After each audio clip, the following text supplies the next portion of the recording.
I've been crawling on my belly, clearing out what could have been. I've been wallowing in my own confused and insecure delusions for a piece to cross me over, or a word to guide me in. I want to feel the changes coming down. I want to know what I've been hiding in my shadow. This is the Community Solutions Podcast. Jason Bradley, Andrew Richter from deep in the bowels of the underground layer, where this podcast is not covering over and hiding tens of thousands of refugees that should be coming out of Afghanistan and are still stranded there. Yeah, I just want you to doing? know I'm doing fine. I got Hunter Biden's laptop here. Oh, fantastic. You know, I don't want to see it. yeah, you don't Keep want it away from me. You don't want to see all the drugs I got around here? I got drugs over here. Although the Facebook algorithms were keeping me off of it for a while. Oh, okay. Did you hear that about Zuckerberg was on with Joe Rogan and basically admitted that they had buried the story, which FBI told him to? Yeah, that's a nice touch. Which is lie. What is the FBI doing talking to him anyway? What do they do? Have his number? Call him up? Hey, anytime you want to bury a story, you know, hey, we know. And you know what? I could picture J. Edgar Hoover doing that because he knew something on everybody. Oh, yeah. So maybe that was the FBI's been dirty for a long time. Good people working there, I'm sure, for the most part. Probably, right, but it's been dirty for since its inception. J. Edgar Hoover was not a good guy. He's P.U. He stunk. He stunk. He's one of the worst people. I think he's one of the worst. You talk about renaming buildings. Yeah, can we rename that one? Rename that. Leave Patrick Henry High School alone and get that piece of garbage off that building at the FBI. Cripe. Why do you think nobody fired him? Because he had the goods buried somewhere on something. It was just sick. All right. Speaking of sick, Jay. First, let me make one sick comment. Yes. You're going to guess the song? I have no idea who sings the song. My Shadow? Is that what it was? That's not the name of the song, no. Okay. What was it? Something about your belly on what was it now? I don't frickin' know. I've been crawling on my belly. Yeah, what was that? I've been crawling on my belly. Is that what it's called? No. Okay. No. Ricky Martin. Ricky Martin, that's it? How'd you get it? Yeah. That's great. Yeah. That's Roxette. fantastic. That's your favorite band. You got those worn out Roxette tapes Yuck. I saw at your house the other day.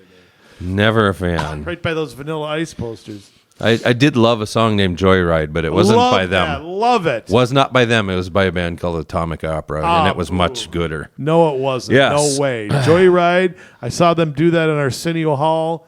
No way that whatever atomic number does it better than Woody It's a McCall. totally different song. It's just the same name. Anyways, that's the song that I quoted at the beginning. 46 and 2 by Tool. 46 and 2. Yes. By a band called Tool. 46 and 2. That's called a Vikings dream record. No, I'm just kidding. Okay, wonderful. 46 and 2. Yes. Okay. Tool. Yes. I know those guys. Yes. Maynard Keenan, strange guy. But agreed. But yes. I do know. They write some good music. Some of it sounds the same after a while, but like AC/DC. No. Well, I guess that can happen too. But yeah, kind of some lyrics that lead us into the main topic today. But that'll be later. Quickly, I just want to point something out. At the state fair today, the governor had a really tough interview with Esme Murphy over there on WCCO. Oh, I'm sure. I mean, it was so Do you and difficult. the president like the same kinds of ice cream? Yeah, they're kidding, I mean, miles did you run last month? Oh, 0? Okay, no. You know, when the entire city was on fire? Yeah. How did you do such a good job? Yeah, and quite the stir, though, has come from this. And did you see this, Jay, or hear about it today? No. I listen to almost no Minnesota press if I don't have to. I only got this because it was put out. I follow Tom Hauser and a few other local media people that I think do a half decent job. Yeah, I should say there are a few. There's a few. There's large and above. There's Tom Hauser. I like the guy from Channel 9, Theo Keith. Yeah. And there's like one other I can't even think of who I follow. But for the most part, it's pretty brutal to watch the local media coverage. Now, Yeah. in this interview, the governor claimed, quote, 80% of our students miss less than 10 days of in-class learning during the pandemic. Okay. Hey, can I ask a question, Jay? Were schools not shut down from March of 2020 to June of 2020? Yep. Was that more than 10 days? Yep. So what in the hell is the governor talking about? I had a nephew going to school at that time. I on several of them on both sides of my wife's family and mine. I can tell you they missed more than 10 days of in-person learning. Oh, good. Yeah. And of course, Esme Murphy had her thumb up her butt and didn't answer, didn't challenge that, didn't have a follow-up. I'm not sure I would have either because I'd have been so floored by that. I know. What are you talking about there? Have another donut, dude. I don't know what you're talking about. This has kind of been made a story today. The Republicans are almost getting out of their coma and making a challenge to the governor. The Republican Party's done nothing to challenge this governor. You expected them to? No, but I thought they'd have a pulse by August 30-something or whatever day it is, September something, whatever. Claire Lancaster, a spokespersonette for the governor, said, quote, the governor's comments were taken out of context. He was referring to the 21-22 school year that placed no restrictions on in-class learning. However, here's the issue. If you actually watch the interview, and the interview was only about 8, 9, 10 minutes, if that. I don't have a time on it, but it wasn't very long. At no time was that specified. He had to leave after that much, right? Because he heard Scott Jensen was in the vicinity and a debate might break out? Maybe. Yeah. In fact, it's said here that the person they're referring to Esme Murphy, of course, in Channel 5. She's at Channel 4, so they don't say who it is.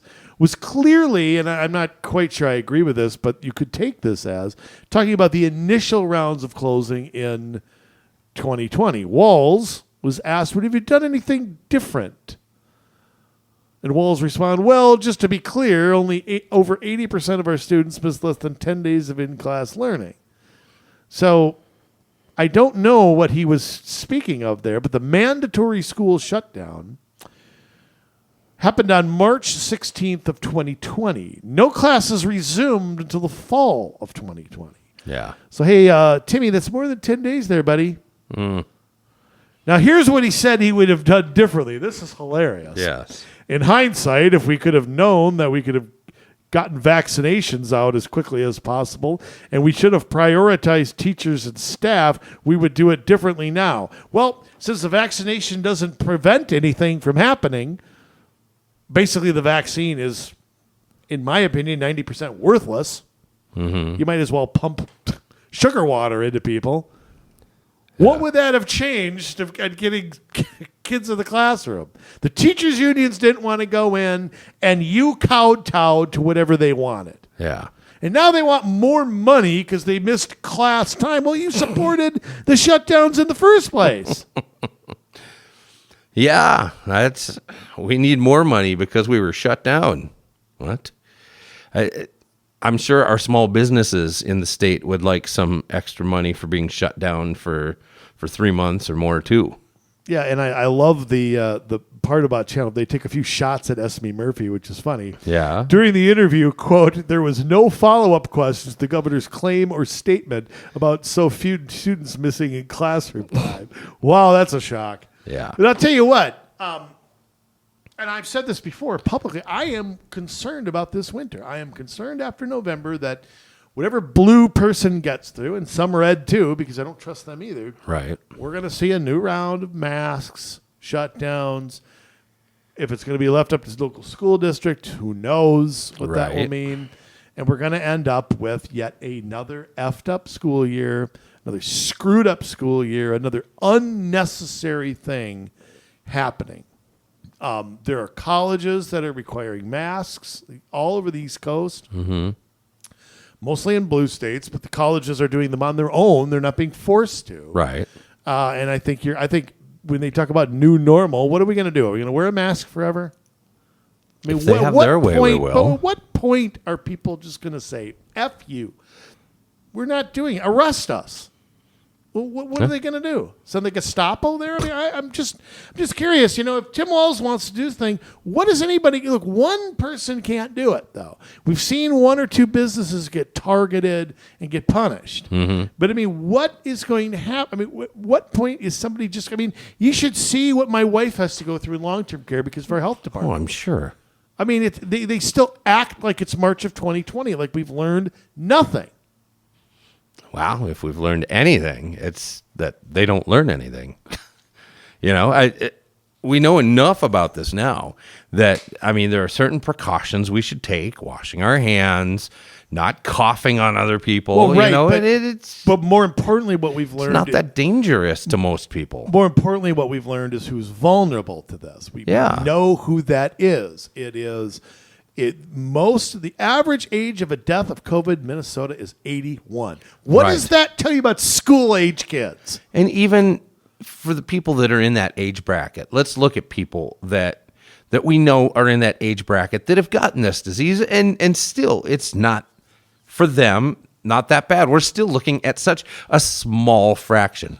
The president has had it more than once. The president's wife has had it more than once. Donald Trump had it. Dr. Fauci. Anthony Fauci has had it. By the way, these people, I don't know about President Trump. I know he took the initial vaccine. I don't know if he's taken boosters. Right. These people Fauci has taken 6 shots and still gets it. Yeah. And says the key is vaccination. What? The key to something is vaccination. It's not the key to your jail cell. That's what it should be. That's where it should be. The key to his jail cell. And I mean, it's just it's incredible how and it's amazing too for the governor to say something so dumb. Yeah. And and again, where has the Republican Party been on this? Where is Scott Jensen on this? Mm-hmm. He's still talking about Nazis. I mean, what? Education, and look at Virginia. Crime, education. That's all he should be talking about. Yep, pretty much. I mean, if you're asked a question, that's one thing. But how about start running an ad? Maybe I don't know. Maybe just try. Why would we want to do that already? Maybe because people vote on September 25th. I know it's coming. Here we sit at the end of August. All right. I would imagine that they start coming out soon. And by October 20th, I think they'll be out. They will start coming out, and pretty soon we will wish that they hadn't. Well, and where are the side groups, too? I mean, where are they? They do nothing. Where are the pro-life groups? Where are the pro-Second Amendment people? Where are the low-tax people? Where are they? Huh? The Education Minnesota people are putting out their ads. Alliance for a Better Minnesota are putting out theirs. Yeah. Yes, they are. What? How many times have I seen, and I barely watch any TV, Scott Jensen, too extreme, which is a national push, by the way, because there are other governors that same ad is going out against. Right. Or governor candidates. It's not working. If you look at the top 10 issues, abortion doesn't even qualify as one. Right. Neither does January 6th.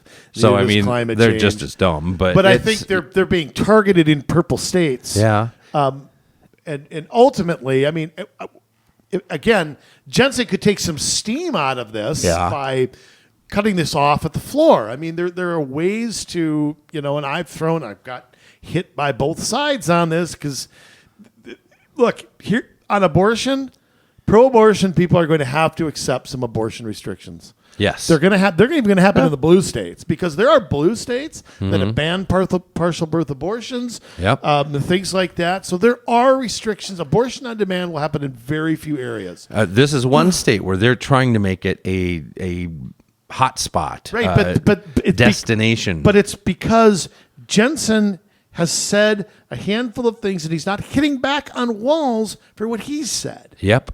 Okay, and I think pro-life people are going to have to accept that some abortions are going to happen.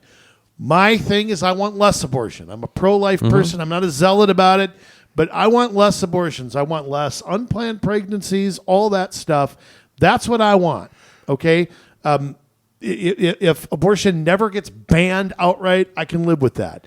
Something has to happen, though, to get. Otherwise, all we're going to hear is the echo chamber. I kind of am a zealot about it, but I am willing to accept any progress in that direction. Well, I've said one baby saved is better than no baby saved. I've said the compromise is no abortions after the first trimester. That's the ultimate compromise because it protects the incest people. It protects that, and it will reduce the amount of abortions. Less abortion will happen, period. Yes. And it's not my perfect world solution, but we don't live in a perfect world. We're not going to. So, it's kind of like if I could write a tax cut, I would remove the entire thing completely, but I'll settle for now for something smaller. Right. It's sort of if I could, erase the amendment that created the income tax, I would do my it in a ass with heartbeat. But we're not going to get there immediately. That's not the solution we're going to get. So let's try to cut some taxes. Well, and also, I've said this before. I go back to why is it that people on the right go back to 1994? I'll just use this as a quick example. Yeah. The contract with the country, okay, was a rousing success at getting Republicans elected. I mean, if that's your side, fine. Rousing success. Why is it since then nothing like that's ever been done again? Why don't you go look at what worked and get a new contract together? Give 5 things that all, whatever side you're on, that you all can agree on. You can bitch about, you can whine about the details, you can complain about it on social media, but why is it that it's kind of like watching like a great football team play. They have this great season, and then they just start forgetting how they got there and doing something. You don't see that, do you? I've got 2 answers for you, Andrew. It's Mitch McConnell and Kevin McCarthy. Okay, but they weren't there in 94. No. Well, Mitch was, yes. He wasn't the leader. Bob Dole was the leader. But he was there to be able to watch it. Yeah. I mean, get a clue. Instead of enriching your wife with contracts in Chinese companies, why don't you do something? Well, and I would also add that the focus today is too narrow. All they do is look at like 30 or 40 races and just try to tip the balance a little bit. That's not what happened in 94. In 94 they nationalized that. Yeah. It wasn't about the local Democrat. Dan Rostenkowski couldn't sit there and talk about all the pork he had brought to Illinois. That didn't fly anymore. Right. And so I just, why do I bother? This is why I love being independent, because I just don't care anymore. I don't care who wins Congress. I don't care. I really don't. I really it means nothing to me if either side wins. We're nonpartisan. Whatever we're going to get bigger government and corruption, and we're not going to get any accountability no matter who the hell wins. How come negotiations never work in the opposite direction? Well, we had to compromise. Well, yeah. How come you're the ones always compromising and not the other side? You want to know why? Let me give you a great example. Then we'll get into what we're talking about. I'll give you a great example. Take Minnesota and take taxes. Yeah. What's the Republican position on that? Yes, please. What's their official position that they say every time? Right. No new taxes. They sign their little pledge. Yep. That's done. That's where the discussion ends and starts. Yep. How do you do a compromise or make any progress if you aren't willing to engage in a debate and willing to expand ideas and be proactive on something? Yes. When was the last Republican who proposed How about anything? we're going to shrink taxes? Let's start there. Well, how about this? Yeah. Take when Mark Dayton proposed, I want to say he did something with the sales tax. He was going to expand the sales tax and lower the rate. Not the best idea. Sales tax is a regressive tax. I don't like the idea of taxing clothing and stuff. Right. But the Republicans could have put something on the table. Mm-hmm. Hey, he's offering to lower a tax rate. I know it's not what we wanted, but we got him actually saying lower taxes are a good thing. So let's he's there. Let's move 5% in this direction. You know, I mean, but there was none of that. There was just, F you, Dayton, we hate you, we don't care, go get on your medication. And guess what? The tax rate is still 7.5%, or wherever it is in Hennepin County. We've made zero progress. We proposed nothing, done nothing but stand up there and grandstand. I keep saying we. They have done nothing. So that's why we're where we're at. For 20 years, we've signed our little pledges, and it's, sorry, Jake Duesenberg, what's it gotten you? Sorry, he's a friend of mine, but I don't, what has it gotten him? Okay. Yeah. Sorry, I went off okay. on a tangent. That's what all are we right. talking about? That's We're all not right. gonna, We alienated everybody on the right. And everybody hates me, and that's you know what? Hates us. I name names too. I know, but you know, if both sides don't like me, I'm on to something. Yeah, that's my answer to that, and that pisses people off. And look, I'm not turning my back on pro-life people either. No matter you attack me on Twitter, I'm, you know. You want to stand there and argue, go ahead and do it. I mean, I'm about problem solving, and you can leave the arguments to like the I said, save one baby, you've done infinitely good work, and that's one baby more that we've saved than today. Yeah, and I think it goes along with promoting adoption. I think we don't do enough of that. There are 2 million families willing to adopt in this country. Yep. And that should be something that should be out there. I think another thing out there is we've got to get back to the nuclear family. We've got to stop the cycle of unplanned, unwanted pregnancies, mostly among young people. And that cycle has to stop as well. But we've taken the hands off, you can't judge me approach. And how's that working? Not very well. Yeah. And this is not a government thing. This is more, hey, get back into church and learn this stuff. But, the divorce rate as well. And this whole mentality, I've got to be happy. I'm not happy, so I need a change. No, you work through your problems, and you don't. I'll tell you something else. There are divorced people who are great parents. Yeah. And I know them, and I respect what they do. It's hard to do. But if people are willing to put the kids first, then that's the key. But I'll tell you what. I think you talked about people not wanting to be happy and blah, blah, blah. They think everything should be happy 24/7. Yeah. Again, we've lost so much about how prosperous and wonderful this country is. Yeah. We don't know the meaning of the word poverty. I sit here and I listen to people talk about kids in poverty. You know what? A kid in poverty today has more than I had as a kid. I was in poverty when I was growing up. Single parent household. I had okay clothes. I didn't look like a bum, but I mean, I wasn't in all the latest fashions and all that. Jay, that would have been you and Zubas. That would have been. I know what was in your day. Zubas, Guess jeans. Yeah. I got the tail end of that. But the thing is if I didn't care. The great thing about I got to give my parents so much credit because I was unaware of things like they didn't involve me in adult crap. And when I was a kid, we had one TV in the house. Okay, we had one phone. Yeah.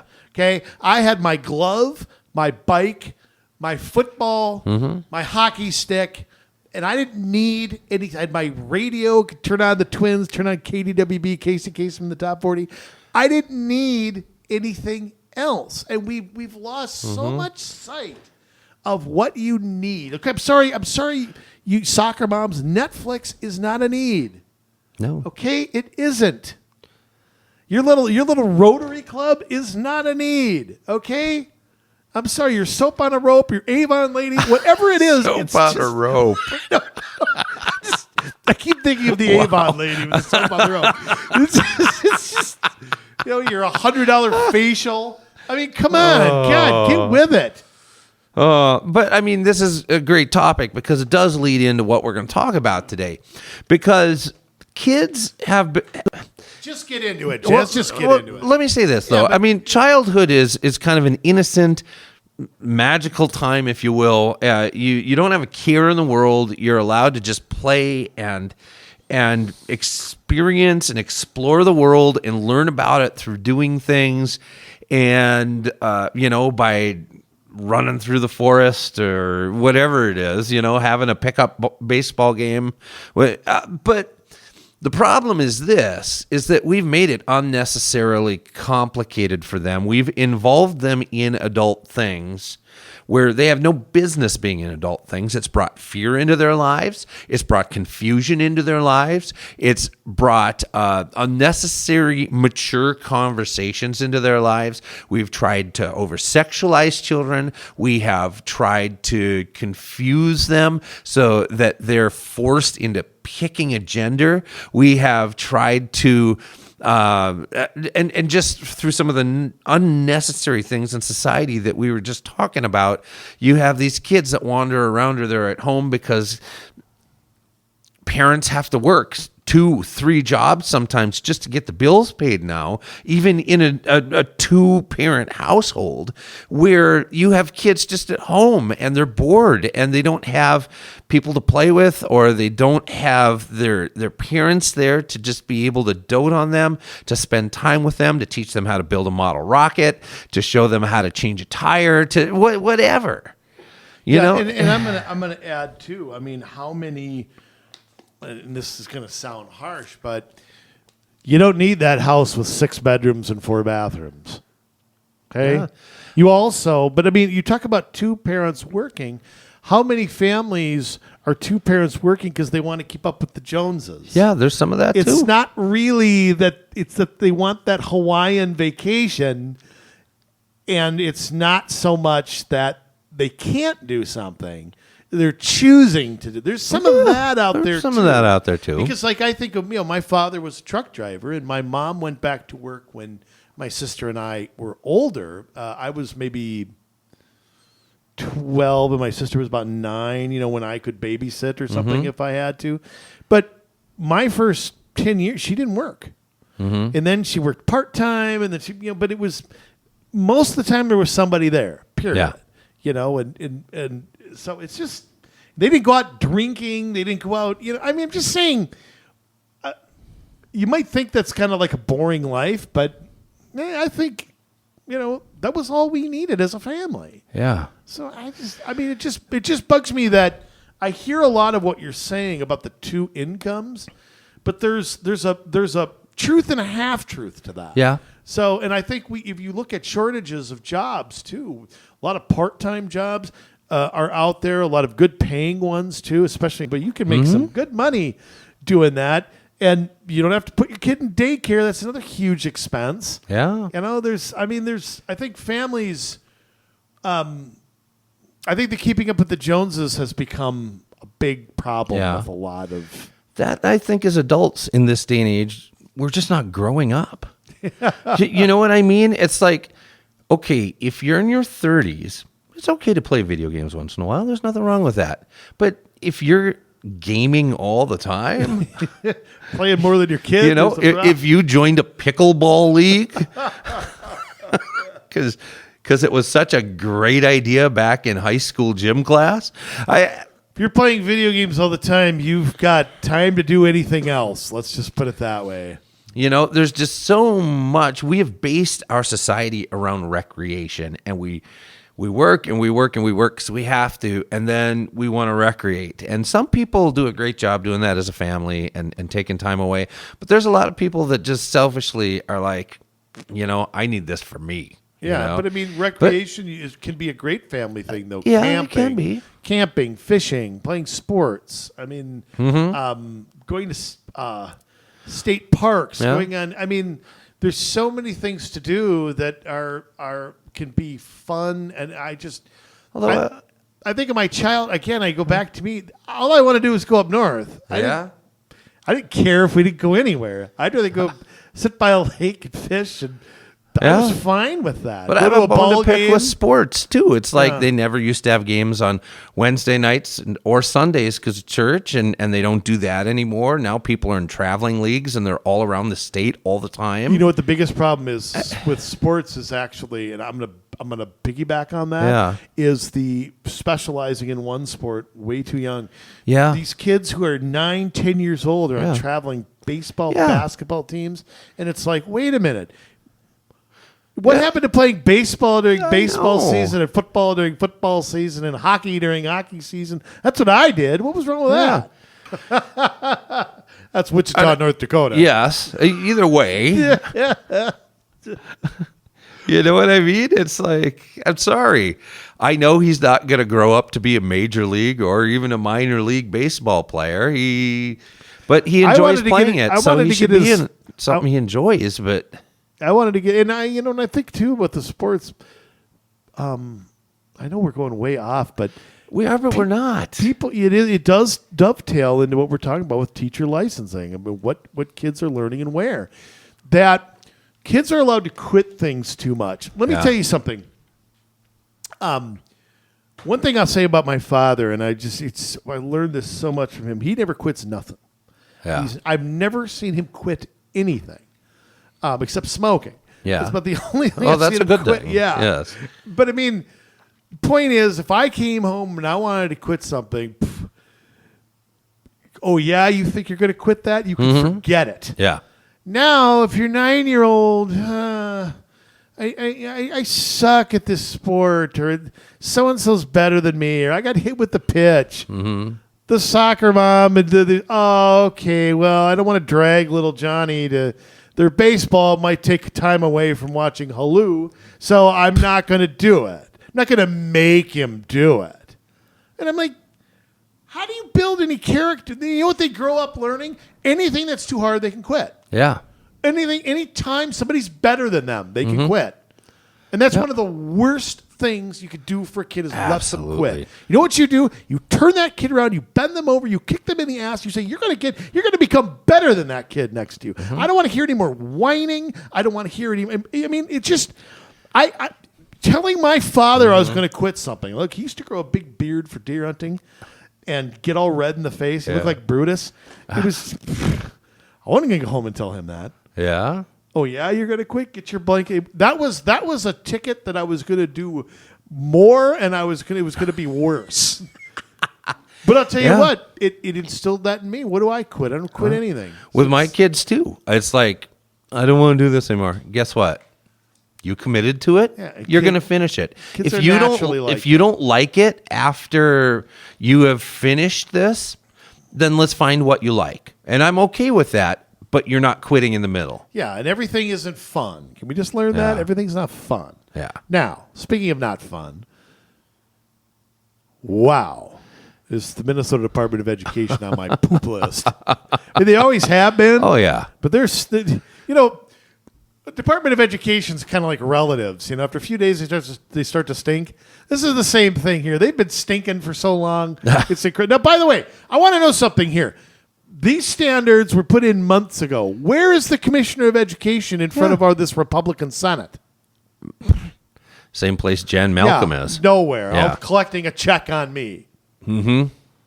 I mean, what's going on for teacher licenses, folks? I mean, look, you can call us crazy. You can call us anything you want to. We've done a lot of education shows, especially in the last year or two, Jay. Mm-hmm. We didn't do as many when the podcast started back in 1904. But we've been doing a lot more recently, and the news does nothing but get worse. But this right here may top anything. It might, because requiring things on a teacher license applies to everybody teaching in the state of Minnesota. Yes. Public school, private school, you name it. And even homeschooling, because the textbooks will be filled with this crap. Right. And the standardized testing. And so they're going to have to teach to it, yes. Period. So what they're trying to do, enforce teachers to teach. But this is almost like, you know what this is? This is like a Stalinist oath. Pardon my hyperness tonight, folks, but I had a Red Bull. I had a watermelon Red Bull, which are my favorite. And I shouldn't drink those. I know I'm glad that works for you. I have ADD. Caffeine helps me to focus, but it doesn't get me all agitated. Gets me riled up. And it's one of the reasons I don't drink coffee, and my heart rate goes crazy. But I drink it if I'm home with my wife in the morning, we'll drink it. But we work opposite hours, so that's tough. But we have our coffee time. Yeah. So it's kind of like, I'm just a little riled up about this because we've talked so much, Jay, about curriculum, and we've talked about how local districts have got to be on top of that, how parents have to be engaged and involved. And I know that if there's one silver lining maybe from COVID. It's been seeing everything literally on the computer screen, which maybe you didn't before. But this license stuff is taking every bad thing for 6 years that we've talked about on this show and literally putting it into law. Now, and even worse than that, this is Stalinistic, because you basically will not be able to teach in this state. Right. If you can't. It's like you got to take almost like an oath to critical race theory, which this goes beyond that, in my opinion.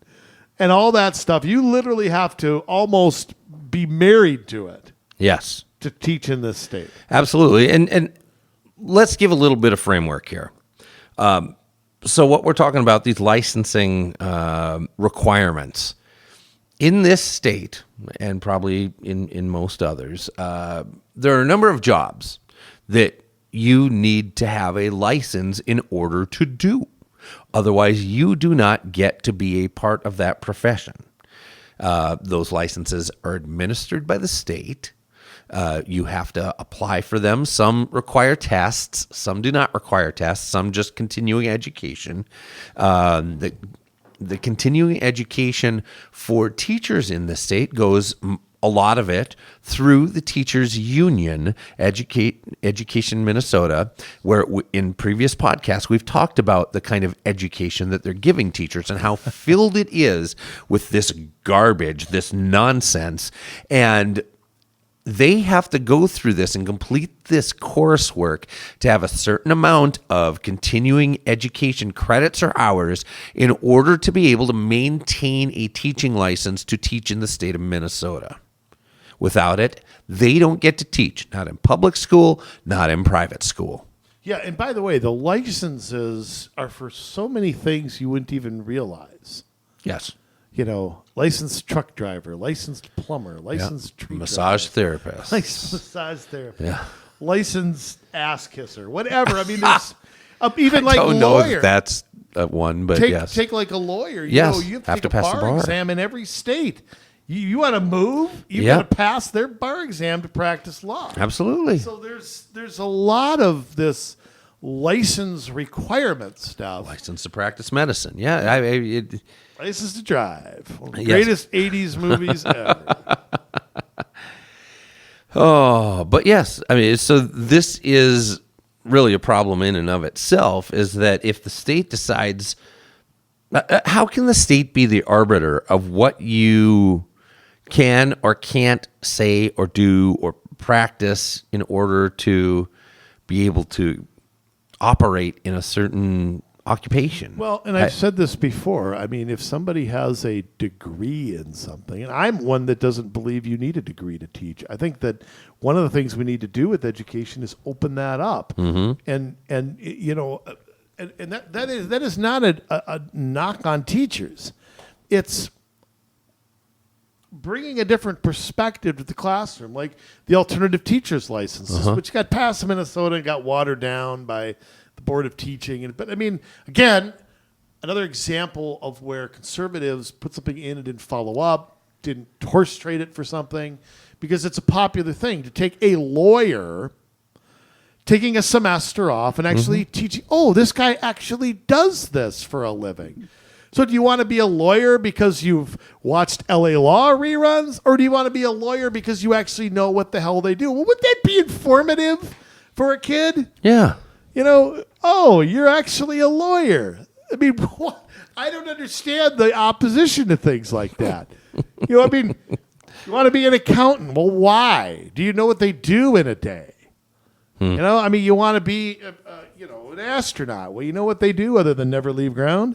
You know, I mean, the point being that people who, if a homeschooled mom, if their kids' results can be better than the public school kids, why isn't it that we're not expanding what our but let's just stick with the teachers here, that they need a license, even though they have a degree, they still need a license to, quote, teach what they've learned. Right. Okay, so which is weird, again, strange, my opinion.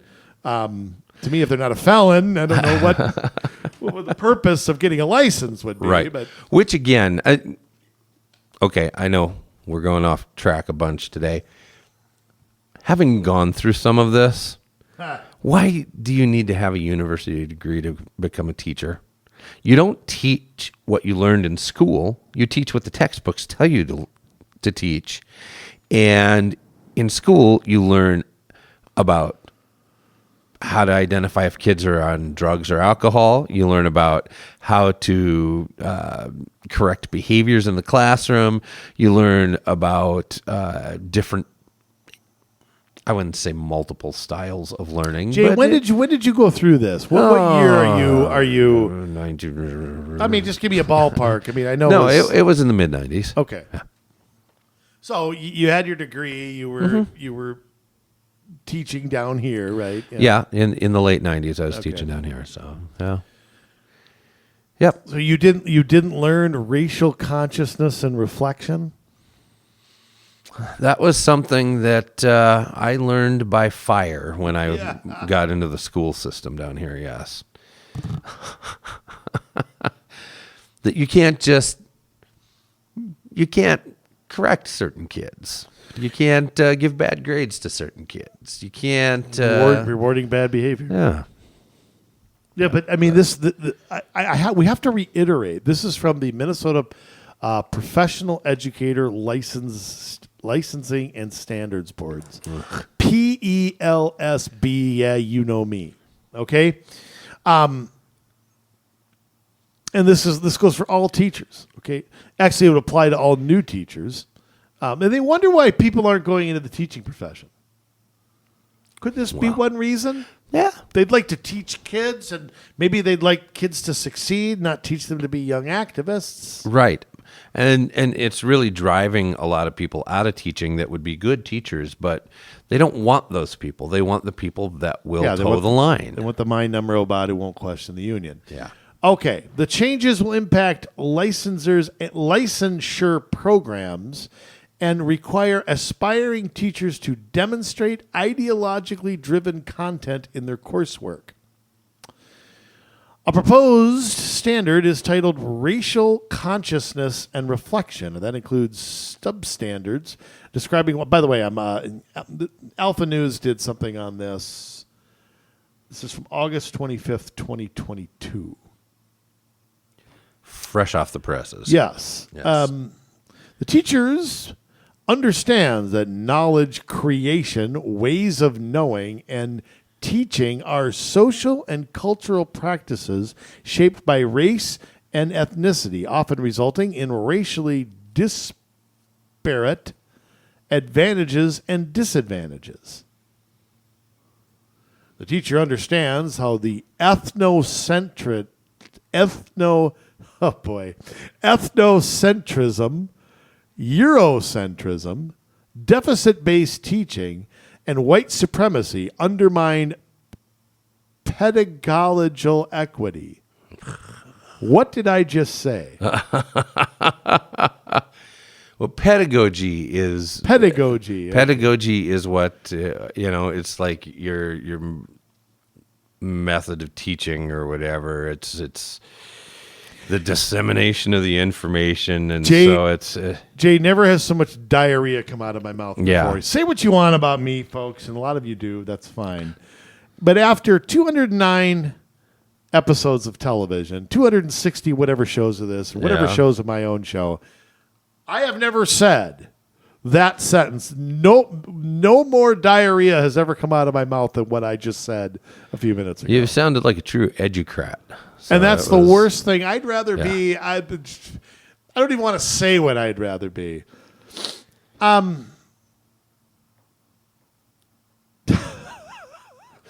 The teacher understands and supports students as they recognize and process deep prejudices and other structural inequities.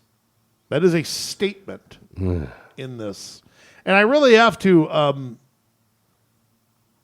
I'm going to back up a second and jump around here. Yeah. I really have to credit a couple people that I follow on Twitter who've really been on top of this. Alan and Julie Quist, who've really been on top of this. Yes.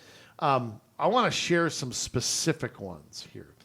These are standards, and they source them of where it is in this document, this license doc, which is like 100 pages long. 100 pages long of teacher license requirements. I mean, that's absurd. Yes. Rule 2-D. Teachers must affirm gender identity and sexual orientation and incorporate it into the classroom. It is called dismantling heteronormativity.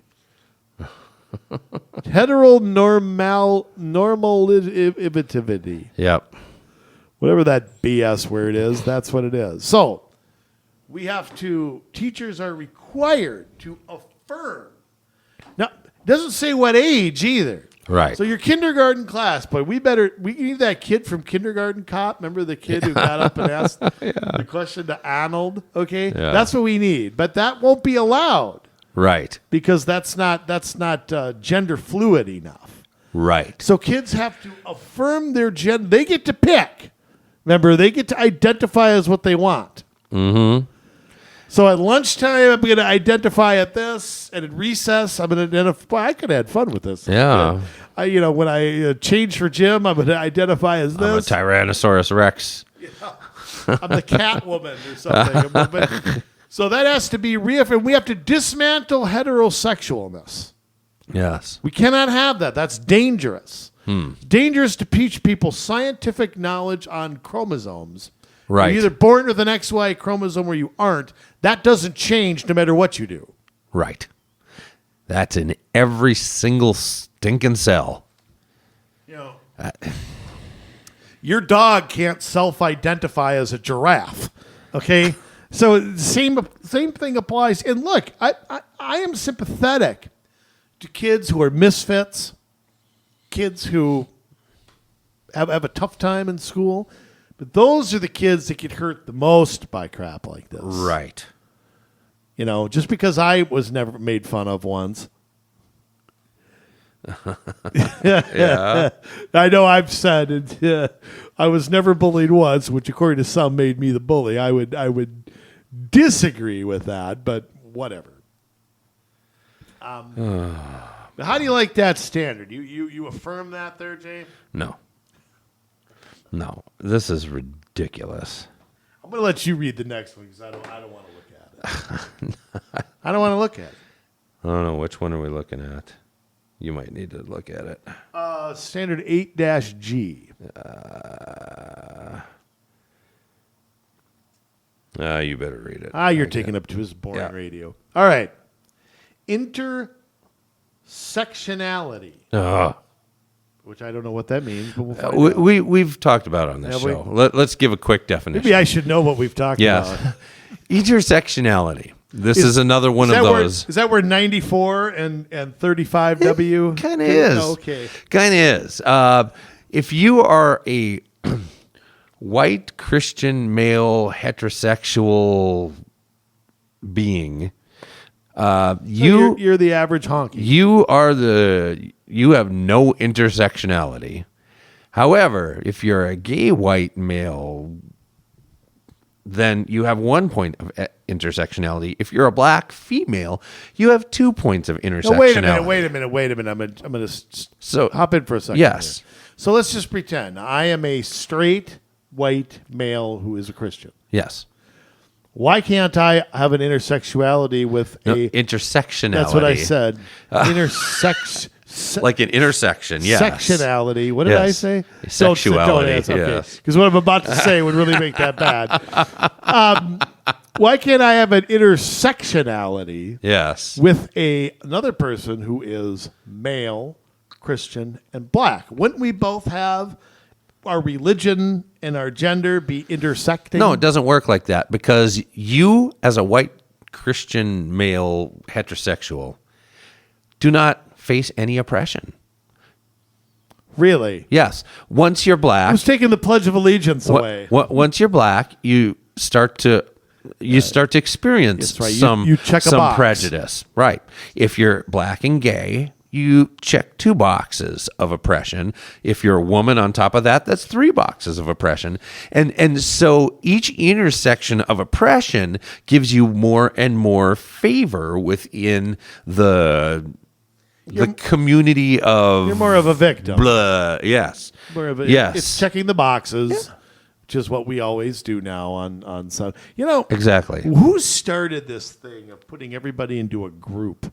When I was a kid, there were black kids in my neighborhood. There were, and there weren't as many. There were some. I never looked at them and put them in a box. Right. They played baseball. They played football. They went to my school. I never looked at them and said, okay, they lived in my neighborhood. They were no poorer or richer than I was. So when did this start of putting everybody, you had free and reduced lunch? When did that crap begin? Did I miss like 2 decades? Was I, while you were off watching, whatever you watch, Jay, at home? Was I missing that Partridge Family? Was I missing all that stuff? Yeah, I don't know. They make this stuff up though, and this is where these kinds of things come from.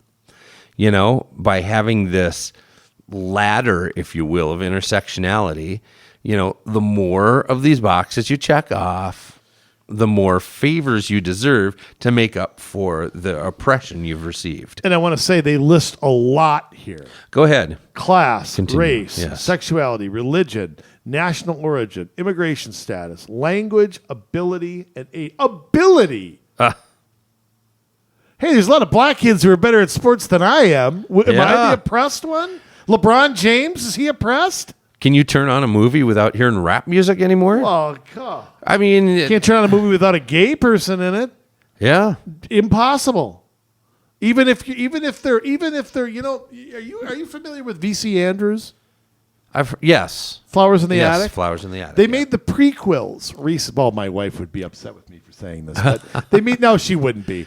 They made the prequels of that series into a 4-movie thing. Okay. Some of it was good. I enjoyed it. But guess what they did? Added a gay character. Of course. Added a minority. Yep. Even though that's not in the books. And my wife's an expert on those books. And read them cover to cover many times. Yeah. It's just, what are those doing? And that's not how the book went. But no, they got their memo that the oppressed groups have to be in this. Right. Class. Yeah. I'm sorry. Poverty and bad things happening. Poverty doesn't ask somebody what color they are. Yeah, it doesn't. I know, like I said earlier in the show, I came from a family that was at or below the poverty level. Yeah, but these are all the people oppressed by the system. Yeah. Oh, I suppose being poor isn't depression unless you come from one of these groups. So, well, there's poor people all over the world. There's poor people in every rich country. The poor people in this country are richer than most of the poor people. And I'm going to say something too. In other countries, unfortunately, a lot of people, to some degree, are responsible for where they are. Yes. Not the kids, but the adults. Okay, to some degree, they're responsible to where they are. To varying degrees, that's true. But Jay, for 90 years in this country, we've been trying to redistribute wealth. Yes. We're trying to forcibly take from person A and give to person B. Mm-hmm. Yet, strangely, none of it's worked. If that was working, then these problems should be solved now, shouldn't they? Well, here's the thing, though. You have people that get on these programs, and they can't get off these programs because if they make any more than the maximum, they're kicked off the program, but they don't have enough to live. Yeah, the second they make $12 an hour, they're kicked off. Yeah. The second they start succeeding, the incentive is to stay. That's why we have generations of people on welfare, because they're incentivized to stay there. Yes.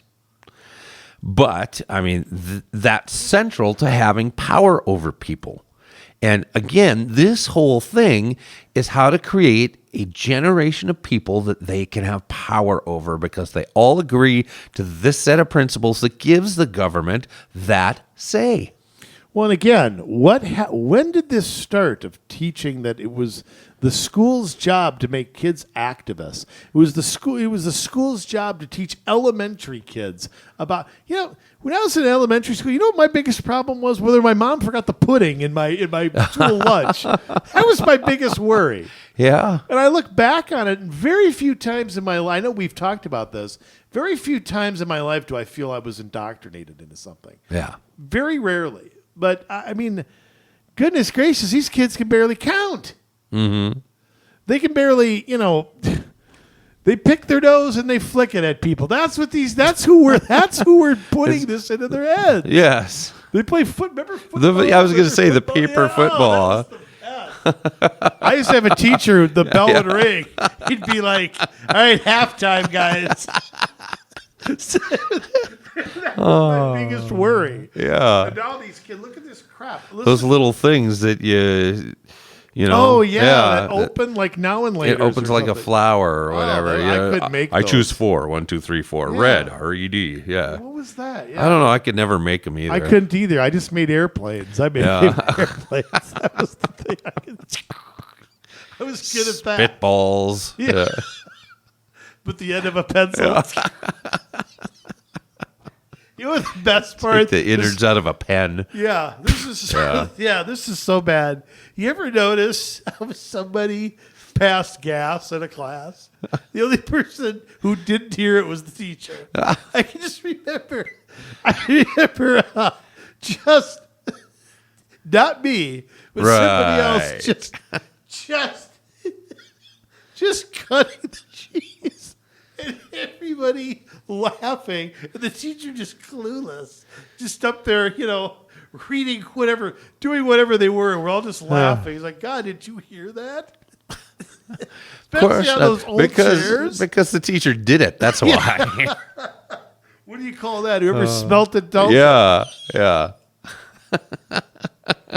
Oh, we're so immature. Oh, but this is what teachers deal with, and you think that they're going to be busy trying. Well, some of them are because they're social justice warriors, but some of them are. A lot of them aren't, though. Yeah. I mean, I think a lot of them really aren't. But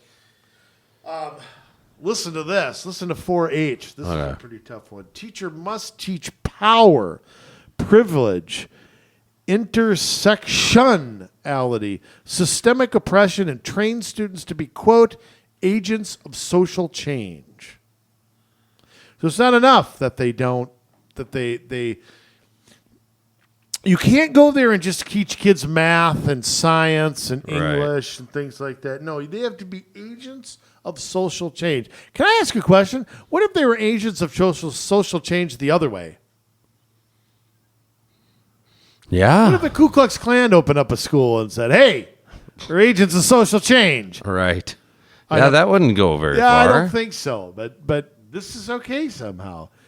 I don't have my intersexuality. Yeah. Section, I mean. Yes. Section. It's amazing to see, this whole list here, and to think that there's a lot of teachers who aren't going to like this. I mean, what do they do? Do they continue to teach and just say, "Yep, I did it," without doing it? How do you check up on them? I guess that's a good question. How do you enforce this? By the way, I want to say something too. These standards have not been revised for 20 years. Mm-hmm. 20 years they've been the same, and there is a judge, I guess, that gets to decide whether this goes in or not. Yeah. 30 days after September 12th. So we're going to come up. We're going to know this pretty well. Yeah. And again, where are the opponents to this? Where are you? Well, they are out there. I want to say they had a hearing recently within the last week or two here. And a lot of people showed up to this. 6 people were in favor of these changes. The rest of them were not. The judge extended the time by like 2 or 3 hours from what it was supposed to have been. I think it was 2. I think it was supposed to be done by 3. She ended up. But there were a lot of people who wanted to speak. So. Right. But ended up extending the time till 5 p.m. and really heard these people out. So that's a good sign. Some of them were educators, by the way. Yeah. Who spoke out against it very timidly. Mm-hmm. You could tell that they were, I think, afraid to speak out. Of course. And we all know why, because we know what will happen to them. But it was encouraging to see some educators. Of course, you had the usual people.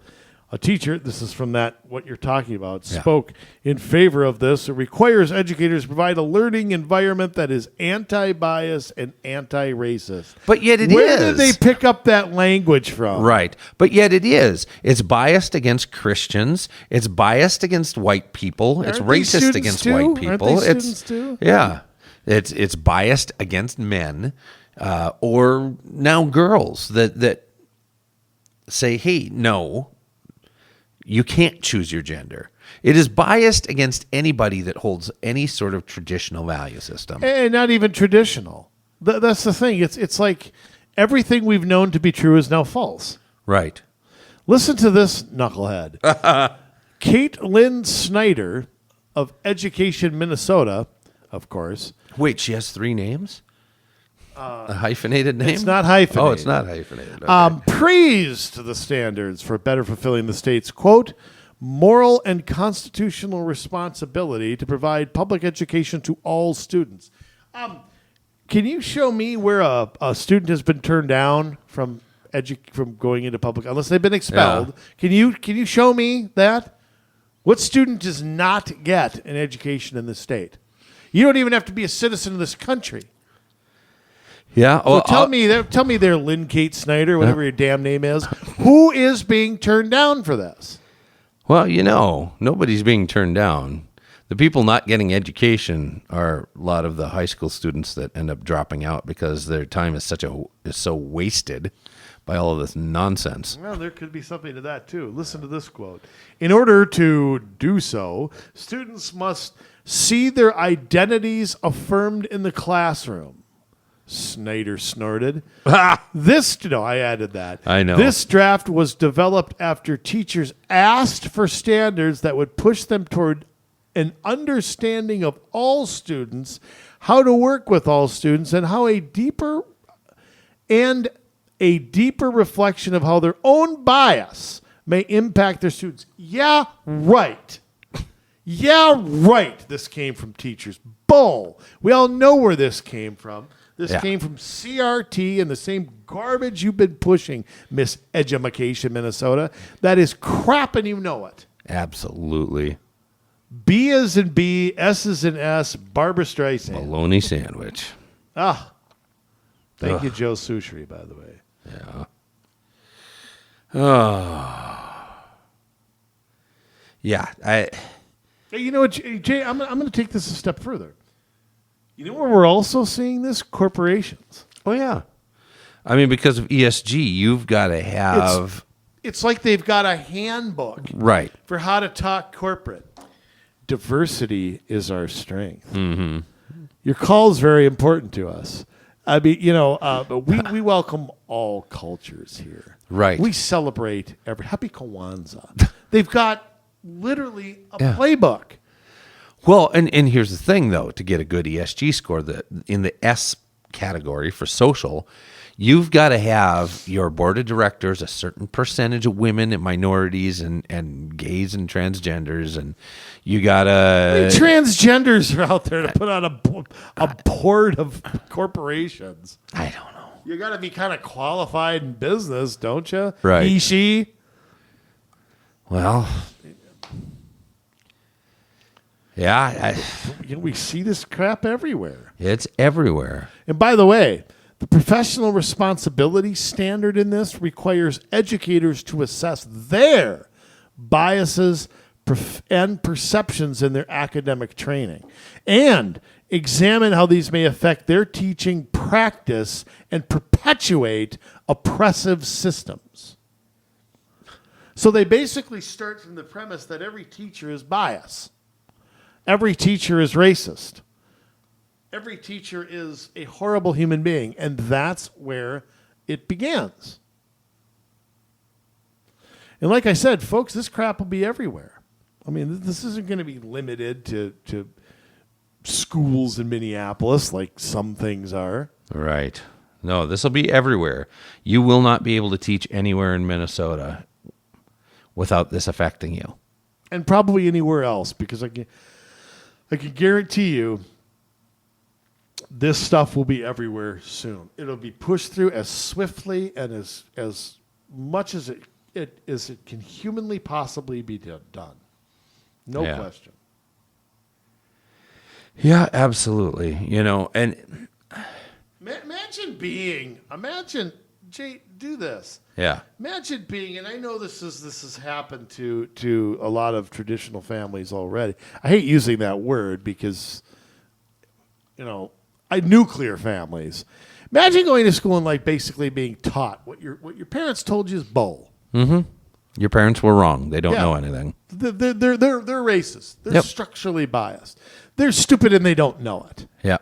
That's what the schools would have said about my mom and dad. Mm-hmm. How silly of you to believe in Jesus. You don't have any intersectionality. You don't got no intersectionality. You can't possibly relate to the black kid who lives down the street from you and lives in the same neighborhood, same house, same yard, plays on the same little league team, but that person's a mile away from you. Yeah. I mean, what? Imagine being taught that crap. Right. The girl in your class sitting next to you really doesn't identify as a girl. Right. So we have to give her new pronouns. She likes to wear corduroys and climb trees. Doesn't see as a tomboy anymore. Right. They're now identifying as male or non-binary or gender fluid. I don't know what corduroys has to do with it. But I have no idea either. It just sounded good. It sounded good. Imagine 7, 8, 9 years old being taught that crap. I know. You've got these kids in front of you that are trusting you to give them. You got parents trusting you too. They shouldn't. They shouldn't at all. No. Not one drop. But again, it goes back to what we were saying at the beginning, that you're too busy or... And I'm going to add something to it. You don't have real choice sometimes. Yeah. There's a lot of people who don't have real choice. Mm-hmm. They don't have the same choice that, Ted Kennedy's kids have, right. Al Gore's, or the Bushes, or the Romneys, or the pick your family. Yeah. And you know who it hurts the most? The kids in the inner city. Of course, they're always because they have the least options to go somewhere else. And so a lot of times your black families have a real high percentage that go to church and are spiritual. Very much and so. You're tearing at that fabric. Yeah, and that church, how often too is the church the focal point of that neighborhood? Mm-hmm.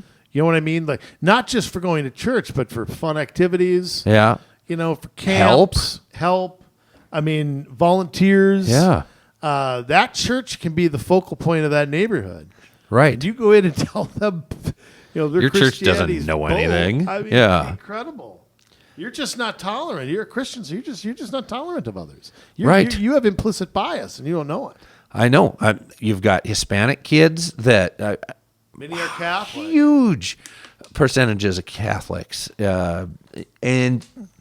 and yeah, even in the black communities, you have such a high percentage that go to church, and they're being taught that they don't know nothing. Here's what you need to be worried about. Are you a boy or a girl? Yeah. When you get up in the morning, do you want to put on a dress or you want to, it's ridiculous. And I mean, it hurts kids everywhere, and it's going to hurt every kid in every part of the state, every single child in every part of the state, if something isn't done about this. Well, we've talked previously, Jay, about what will it take to make public education collapse under its own weight. Yeah. I mean, what has to happen for that? And by the way, I'm going to say I'm not cheerleading for that. I went to public school and I learned okay. I mostly screwed off and I wasn't challenged. It didn't prepare me for college or for owning a business or anything else. But I didn't learn poorly. I'm proud of my school, and I went to Cooper High School, and I a lot of friends from there still, and a lot of them, thanks to social media, I still am somewhat in contact. My wife went there too, and yet to think back, to think of what's being taught there now. When I walked the halls there, however many years ago. Yeah. And how much I'm sad for it. I'm just so sad that people have to, it was a good, safe place to go to school. And it had its share of knuckleheads like anywhere else, but it did. I was one of them. But no, I'm kidding. I don't know if I was or not, but it's just, I don't know. It's so depressing to see what's happened here. It's just, and that we've let it happen. You know what I mean? We as a country have let this happen. So I don't know. I'm just sad for it. Period. And I would love to support public schools. I would love to do that. I would love to see a public school be what, like we talked about with the churches, that they're the focal point. Strong PTA. My mom was a PTA member, and there was strong parent-teacher stuff back then. And I love the high school football games, and I wish that could happen, but I don't know that it's ever going to. Mm-hmm. I don't know. When do we reach a point of no return? We're pretty close. I mean, if saying to you, you are male, white, which you can't control, by the way. I can't go paint myself. It'll come off eventually. I mean, and you are implicitly a racist and a despicable human being. Mm-hmm. You're going to tell that to a 5-year-old kid. Yep. What do you expect? I mean, you're going to create, at some point, too, there's going to be so much resentment between races. I think they're counting on that. Yeah, exactly. They're hoping for it. Yeah. I don't understand it. I really don't. Well, I mean, you've got the white liberal people who want to own everybody else. And if they can make a minority out of white conservative people and have everybody else on their side, then they send their kids to private schools. Right. Bastards. Stupid bastards. Sorry, they just star. They're pieces of garbage. I mean, you can't tell me that public schools are great, we love them, they're all the best. Oh, but by the way, because I have money and power, I'll send my kids elsewhere. Mm-hmm.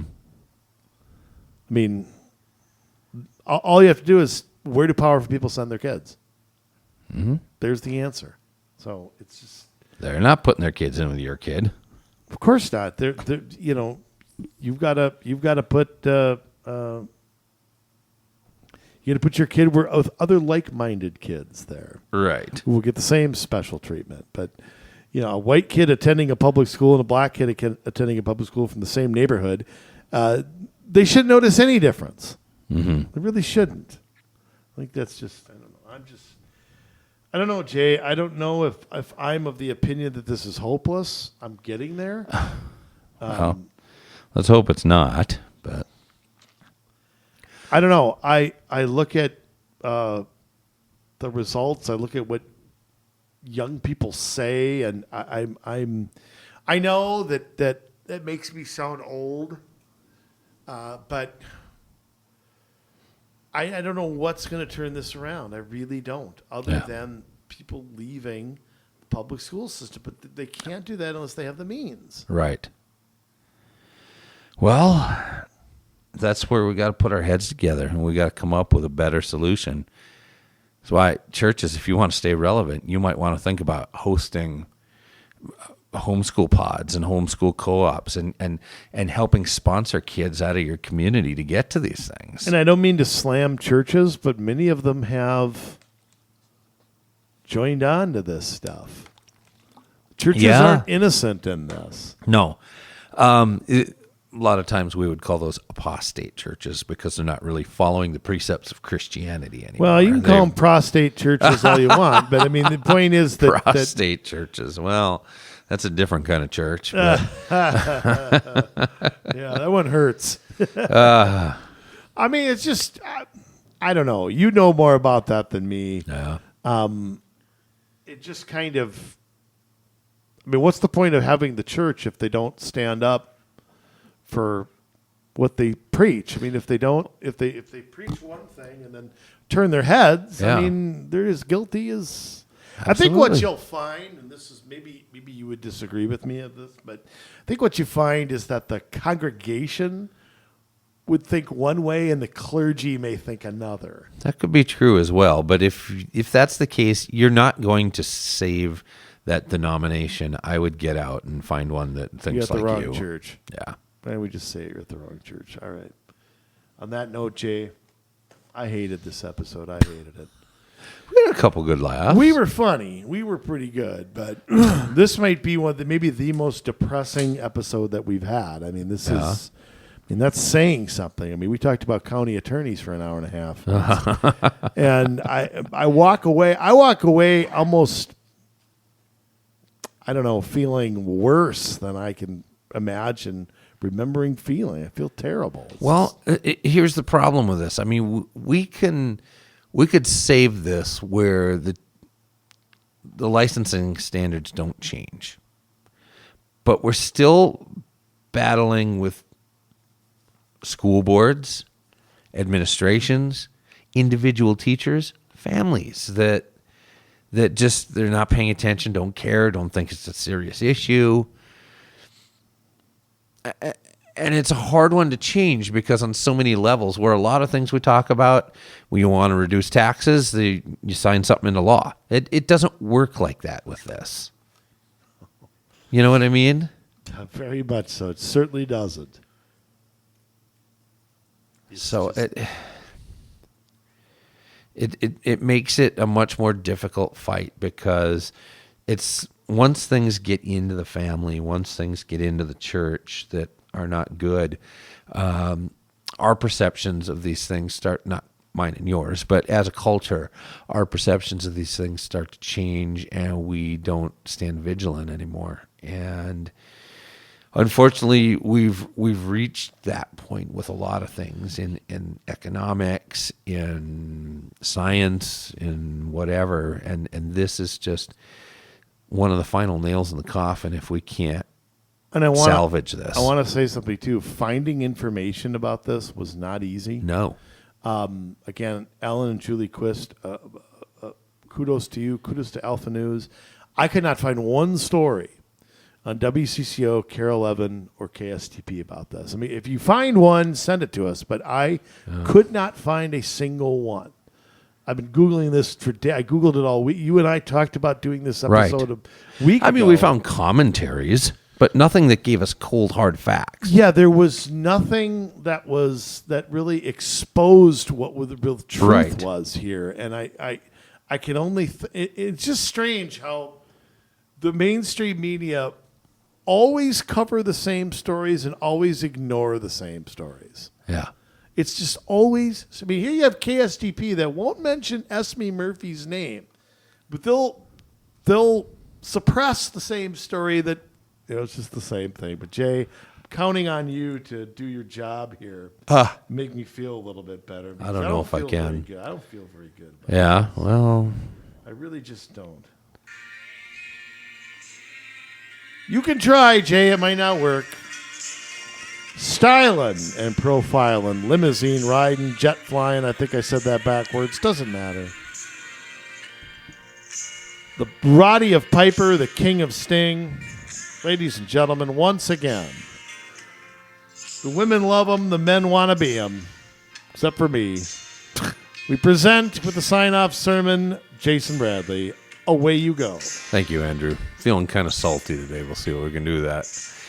Also, women want to... Whatever you said. There's so many fewer people that know why.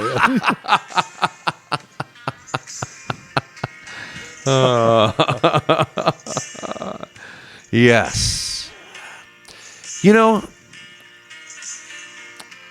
if I can go back to the importance of what the church teaches for just one moment.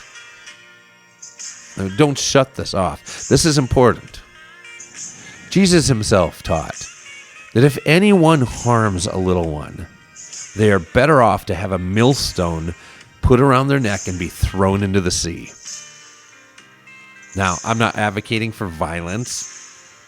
That's not what we do here at Community Solutions. Violence is not our solution. However, you better think about it long and hard. Because one day there will be a reckoning for you. And if you're doing something that harms, hurts, confuses a child in a way that does irreparable damage, you will be held accountable for that. No, you don't get to just go by scot-free and do your little Malthusian experiments. You don't get to use our children as some sort of test lab. That's not the American way. That may have passed in the 1940s and the 30s over in Germany, but that is not how we do things in this country. No, instead we follow a different way. And if you're a parent of a child that is in the public school system, I'm begging you, pull them out. And if you're in a private school system and this passes, I would really have a serious heart-to-heart conversation with your child's teacher and with the administration of that school and ask them exactly what they intend to do about this. Because if they're not on your side, you need to pull them out. The way to save our children is to stop putting them in front of these people, these monsters. That's the only way. They are out to destroy a generation. They are out to bend the minds of the kids that are coming up, because they're our leaders of tomorrow. And if the whole apple is rotten, then they've won. We have to start caring about our kids, about our neighbors' kids. The minority of people in this state actually want this. A small minority of activists, of Marxists, of social justice warriors that hate America and want to see it changed for their own purposes because there's something they want to get out of it. They want power. They want accolades. They want to say that they were the ones that helped shape this next generation, only to see everything that we love about this country pass away. We have to take and make a concerted effort to save this country. We've got to be at these school board meetings. We've got to be asking about social emotional learning. We've got to be asking them about these teacher licensure requirements. We've got to be asking them where they stand and kicking them out of office if their views don't line up with ours. We have to stop believing that they've got the best interest of our children at heart. The vast majority of them do not. The vast majority of them do what they want to do. Your child doesn't matter. No, this is an ideological war. You just haven't realized it yet. They realized it decades ago, and they have been lobbing missiles and coming after us, and we've just sat and we've taken it. We keep putting the same ding-dongs into office that don't do anything, but they talk a good game. Oh, well, we really don't have the ability to get it done. You know what? At least try. At least try to do something. instead of just sit there and allow them to do things that are tearing our country apart at the seams, that are uprooting every last bit of decency and moral fabric that we have holding this nation together. It's time. I'm sorry, it is time to pack the pickleball rackets into or paddles into mothballs and get serious. It is time to join with your neighbors. It is time to put down that book a couple nights a month and join a PTA or run for office and get on a school board or we're so distracted because we live in hard times. Well, hard times make good men, good women. Where are you? We need to be making organizations and PACs and what have you that push traditional values. God, country, family. The Constitution of the United States. We need to be standing up for what is best for our children and stop allowing these people to do what they're doing. And to some of you who are out there and have taken that step, thank you. Thank you for taking that step. But now is not the time to get weary. Now is not the time to give up. Now is not the time to turn tail and get quiet.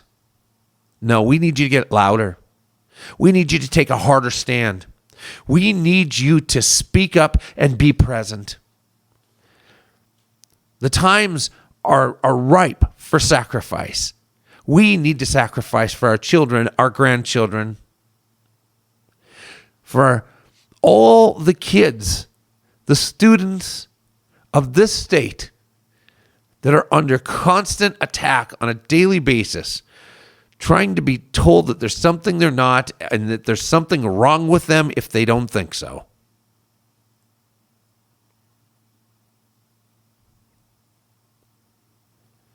What are we going to do? Because time is running short.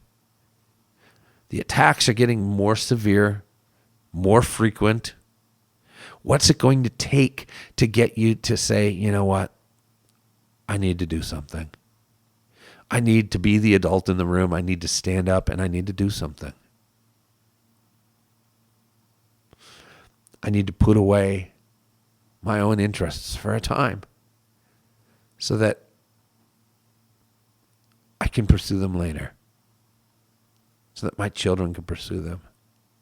So that their children can pursue them.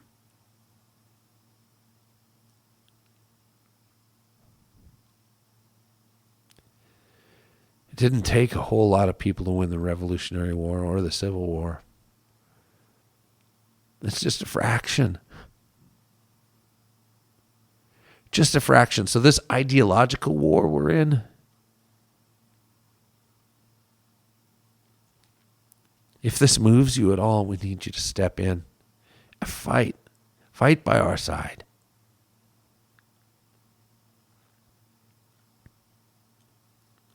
You can do it. You can start a podcast or a blog. Most school districts could use somebody that watches school board meetings and then blogs about it or does a vlog on Facebook or YouTube, alerting all the other parents to what's going on. Why don't you be that person?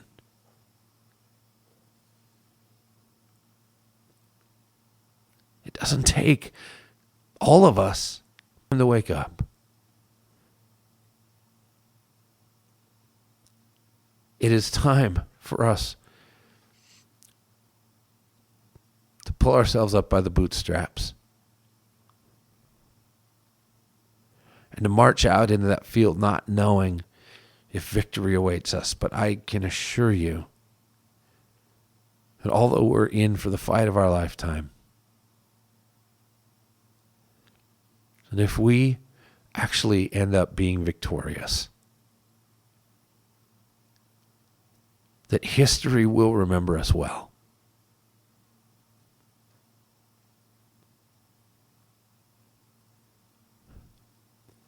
So if you're willing to throw your hat in the ring,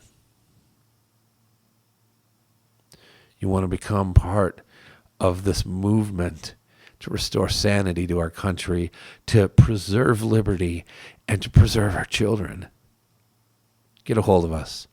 COMMsolutionsMN@gmail.com. That's COMMsolutionsMN@gmail.com. This was an important podcast. Get it out to everybody you know. We've got to sound the alarms. We're taking fire, and we're not ready to return fire. More has to be done. We need your brain. We need your talents. We love you, Minnesota. But now it's your turn to get to work.